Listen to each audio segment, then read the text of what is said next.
The final step on the video production workflow is to export your project. What I mean by that is you need to take this project, which is just a bunch of clips here residing in a sequence in the timeline panel, and you need to turn that into a single video that people could then watch. People cannot watch your project unless they own Premiere Pro and have all your assets and have your project files, or unless they're looking over your shoulder as you're editing it. So you want to take it from this current state here inside Premiere Pro and turn it into a file that people can then watch. And to do that, you export it. So I'm going to show you generically how that works here in this movie, and I'll go into details right at the end of the course. So first order of business is to select the timeline panel, and you can see that's orange around there. If I don't select it, then I won't have the option of exporting it. Go over to File, and then it's Export. And it says Media, and we're going to focus on Media. If I click away here and don't have that selected, I'll go File, Export, and Media won't be an option there. So I'll go back and select this guy, go File, Export, Media, and that opens up the Export Settings dialog box. So here's where you decide what kind of video format you're going to use so that people can watch your project. If you go over here to Match Sequence Settings, for example, I click that, then Premiere Pro attempts to come up with a format that matches the original format here. These guys are MP4 files down here, and we click on Match Sequence Settings, and they pretty much match that. So that's close enough with an MPEG output.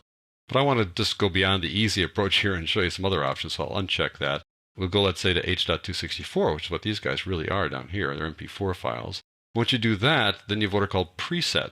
The presets allow you to select what kind of hardware that you're going to have people view this project on, or if it's going to be inside a browser or if it's going to be broadcast, whatever. There you can choose from this voluminous list of presets, including iPad, iPhone, Androids, and then also we've got a bunch of high definition formats here. So I select high definition, 1080p 2997. Where is that? There it is right there. That's the original size for this guy. And then you can choose to export audio or video or both, and then you have more options down here. That's one way to go about doing this thing. Let's change this to QuickTime. QuickTime is kind of a different approach, and again, we'll get into the details later, but let's take a look at QuickTime. If I choose a preset, we'll just say NTSC DV like that. You notice when it says DV, it has these letterboxed view because DV is not widescreen. So that's how it would look if you just took the DV preset and went from there. That's probably not what you want to do. If I go to widescreen, you'd think that'll take care of it, but actually widescreen is different than HD, so it's got these little bars on the side there like that. But let's just go to DV, and we could say we're done now. We can export it, and we have those letterbox bars along the top there. But I can go down and choose a codec, which is one additional step when you're working with QuickTime and a couple of other formats. I'll change the codec to HD, DVC Pro HD, which is a specific kind of a format that's used in a lot of camcorders. And there you go. Now it is really HD and fills the frame. And this will create a pretty darn large MOV file, a QuickTime MOV file. So now the process would be to click on Queue. That opens up the Adobe Media Encoder and puts this guy in a queue. I've already got one there already. Now this adds another one to the queue. You can load up a whole bunch of projects here. If you want to export your project in multiple formats, you can choose a different format each time you open it up in the queue. Then you get a whole bunch of guys here in the queue, and then you click on this little play button, which starts the queue, and it'll start actually transcoding these things. And this is when you go off and get a coffee while this thing does all the transcoding work. So that's how that works. You can also do things individually. So if I go back and go File, Export, Media, if I get everything all set up here inside the export settings, I just click on Export, and it'll just immediately transcode it right at that moment without having to put it in a queue. I can also select items here inside the project panel. If I just take a clip here, I can say, well, let's just export that clip. If I go File, Export, it'll be just of that clip.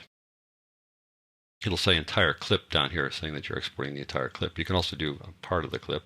Or I can export part of a timeline. So right now I've got the whole work area selected, the whole project selected using what's called the work area bar. If I were to select, just say, a couple of clips using the work area bar, I can shorten this down. Now if I export it, it'll export only that part of the project. Export media, and the default is always the work area. Put my current time indicator to where you can see the part that we're going to export. That's the default, the work area, the thing that's underneath that bar. Well, before the bar went for the entire length of the project, so we would have exported the entire project even though work area was selected. I could have changed this to the entire project, and then it would have then sort of overridden the work area bar. But as long as the work area bar is selected, you can select just part of the project and export that. Maybe just a clip or just a few seconds, whatever you want. And again, it can be put in the queue, or you can click Export to go directly there. You can also export still frames. If I go back to export this, and click on Media, you'll see in this format a number of still image formats like BMP and Targa and TIFF, JPEG, stuff like that. An easier way to do it, though, is just to click on this little icon over here, and you can export whatever frame is currently selected. And you have all those selections here as well, and you can store that away as a single clip. So you can export audio, video, still frames, entire sequence, part of a sequence, or just a clip. And I'm going to go over all those little details when I discuss exporting toward the end of this course.